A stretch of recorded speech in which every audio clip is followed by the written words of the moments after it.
vídeo de Brasil contemporâneo, ela surgiu, num certo sentido, desses acontecimentos e mobilizações que se avizinham, né? Hoje é sexta-feira, dia 3 de setembro, e o Brasil vive uma situação bastante atípica, vamos dizer assim, uma situação para muitos preocupante, para mim também é preocupante, mas menos do que para outros, porque eu vejo o país mais sereno, eu vejo o país e as instituições, tirando a PGR, funcionando relativamente bem, né? Apesar de ter um perfil conservador, eu vejo o nosso Congresso, o nosso Parlamento, dando aqui e ali mostras de uma certa, digamos assim, dignidade, assim como o Judiciário, né? Apesar também de erros pontuais, de erros do nosso ponto de vista, né? De cidadão que aprecia e observa o processo. Mas eu queria hoje falar um pouco sobre um viés de história comparada, né? Eu queria lembrar o velho Pedro Aleixo, que foi vice-presidente de um dos governos militares da ditadura de 64.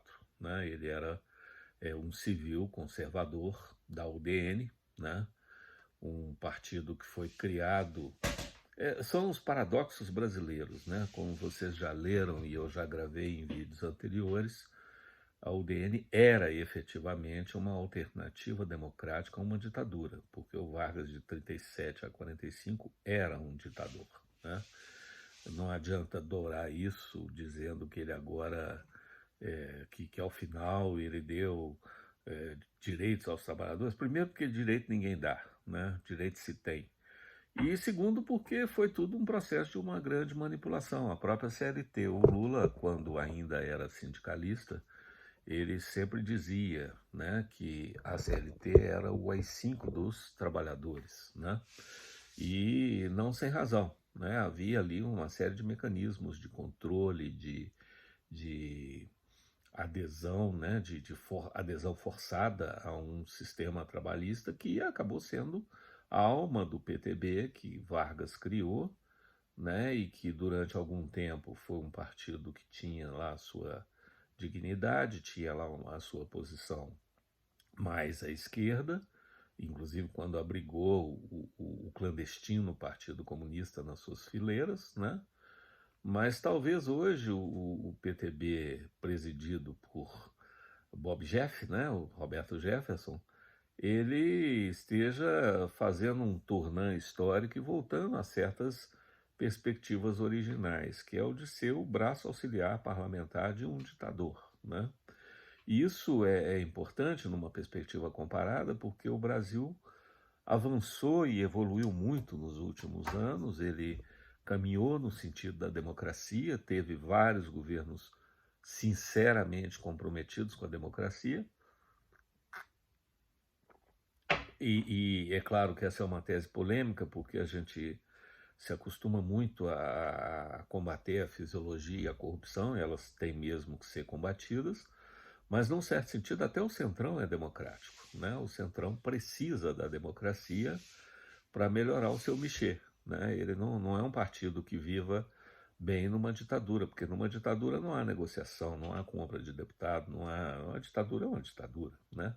E talvez essa seja uma das salvaguardas que nós temos aí no dia 7, né? Quer dizer, no dia 7 e subsequentes, porque nós teremos sim um conjunto de mobilizações que estão sendo muito planejados. Eu tenho a esperança de que a montanha vá parir um ratinho, mas está tendo muito financiamento, está tendo muito ativismo na coisa, que é um outro paradoxo, né, que nós estamos vivendo, que é um governo que já está no poder há 2 anos e meio e que praticamente não governa, ele só faz política, ele está em permanente campanha, né? 2 anos e meio de campanha permanente, né? Que é uma coisa, na verdade é só o que esse rapaz sabe fazer, então ele tem que fazer isso mesmo, né? Mas de qualquer forma, o que eu queria lembrar a propósito de Pedro Aleixo é uma frase que ele pronunciou no fatídico momento em que se discutiu a edição do ato institucional número 5. Esse ato que as pessoas de vez em quando ficam pedindo e que eu já gravei um vídeo sobre ele, né? Que é um ato discricionário, é um ato arbitrário, é absolutamente autoritário, ele é anti qualquer norma do direito, né? E é, inclusive, muito estranho, né? O próprio arcabouço justificativo dele é absurdo, né? O que é um ato institucional? Aliás, diga-se de passagem, é por isso, é esse uma das mazelas brasileiras, além da Comissão da Verdade, que não foi expressão de uma lei do ponto final, né? Eu tenho comentado com amigos e com pessoas que nos países que fizeram a lei do ponto final, Argentina, Chile, Espanha, né? Para resolver as suas respectivas ditaduras, eles podem até ter anistiado alguns crimes menores, talvez não o de tortura, nunca, né? Mas eles puniram quando nada simbolicamente, eles decretaram a ignomínia dos ditadores, eles decretaram a ignomínia, a desonra de quem cumpriu a fazer, né, executou afazeres anti-humanitários, né? Mas, basicamente, o Brasil tem essa coisa estranha, né, de criar uma ditadura e manter o Congresso funcionando. Né? Um Congresso amordaçado, controlado, subjugado, chantageado, violentado. O deputado Marcelo Rubens Paiva foi executado, o deputado Rubens Paiva, desculpa, foi executado no exercício do seu mandato parlamentar, né? Então, são questões que chocam. Mas o Brasil manteve a casa funcionando, a casa parlamentar, né? E isso é parte do nosso paradoxo. Uma outra parte desse paradoxo é exatamente o dilema do guarda da esquina, né? Estava uma reunião lá de todos aqueles generais para discutir o que fazer para de alguma maneira, fazer um desagravo às Forças Armadas, porque 4 meses atrás, um deputado de não tão envergadura assim havia proposto um boicote, né, meio que aquela greve do sexo da Lisístrata, né, que as moças não namorassem com os cadetes que estivessem alinhados com a ditadura. Né? Isso foi uma desonra profunda e o governo pediu várias vezes ao parlamento autorização para processar o deputado Márcio Moreira Alves, né? E o Congresso não deu essa autorização, deu aquele momento de dignidade, né? Mas o fato é que o governo guardou um pouco daquela mágoa ali e, nesse mesmo momento, veio crescendo e viu crescendo as manifestações populares. O AI-5 foi discutido em dezembro porque ele tem duas questões que precisam ser consideradas. Primeiro, o Rio de Janeiro ainda era a grande caixa de ressonância da política nacional, apesar de a capital ter se transferido para Brasília.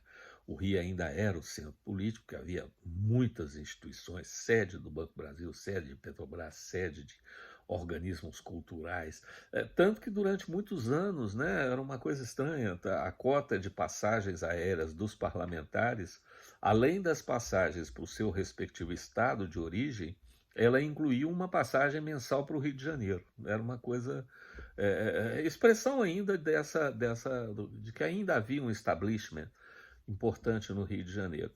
E o Rio de Janeiro, naquele momento, era a grande capital da efervescência política nacional, sobretudo a estudantil. Era a sede da faculdade, da Universidade do Brasil, né, que depois veio a se transformar em UFRJ, era a sede de uma série de organizações estudantis, a sede da UNE era no Rio, a sede da UMES era poderosíssima, União Municipal de Estudantes Secundaristas, era uma organização poderosíssima, e me parece que o 3 de dezembro não foi uma data aleatória, foi aquele momento em que os militares perceberam que as lideranças estariam sem liderados, que, dada inclusive a sazonalidade, a movimentação daqueles estudantes, dezembro era o momento em que todos iam para casa, para os seus respectivos estados de origem, para passar as festas de fim de ano com família, com namorada, com amigos e tudo.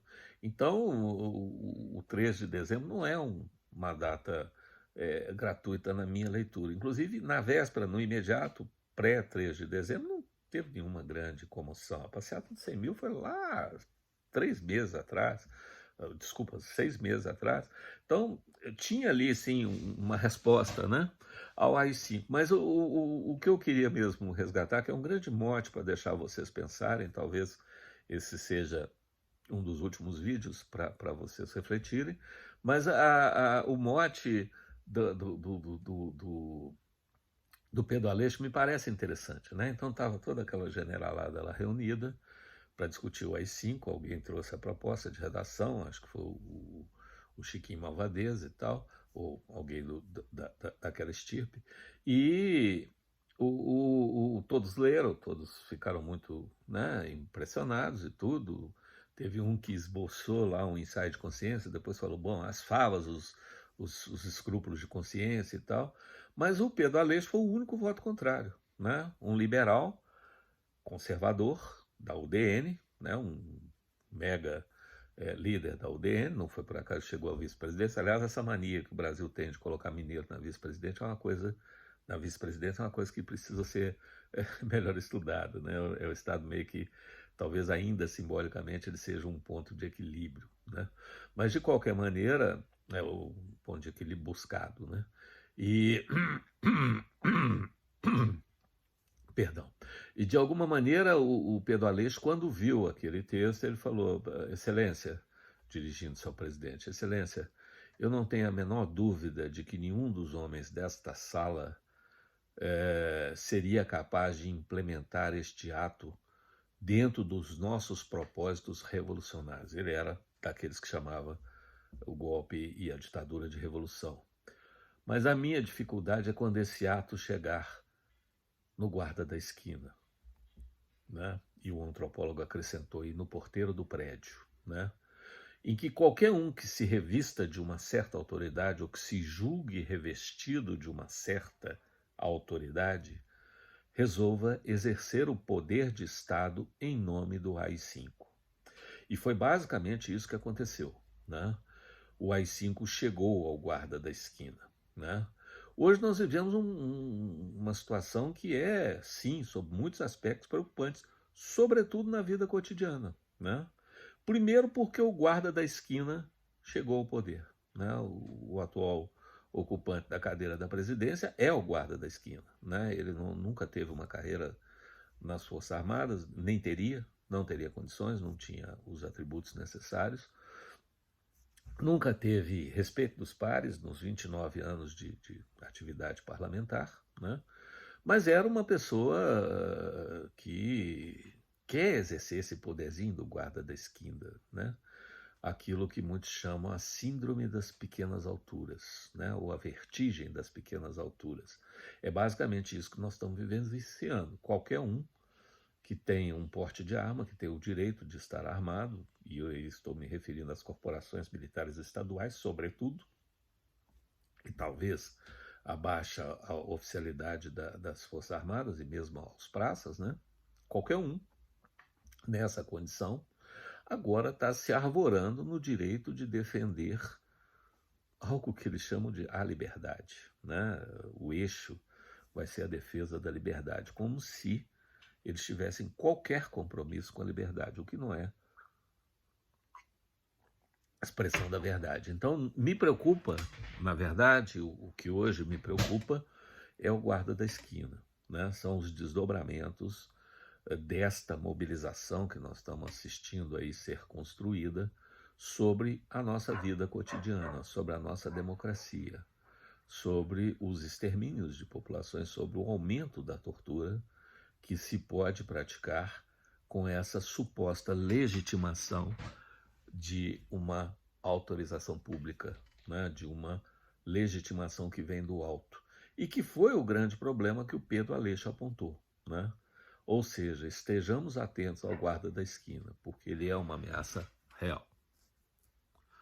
Bom dia para todos, se puderem, e sejamos fortes.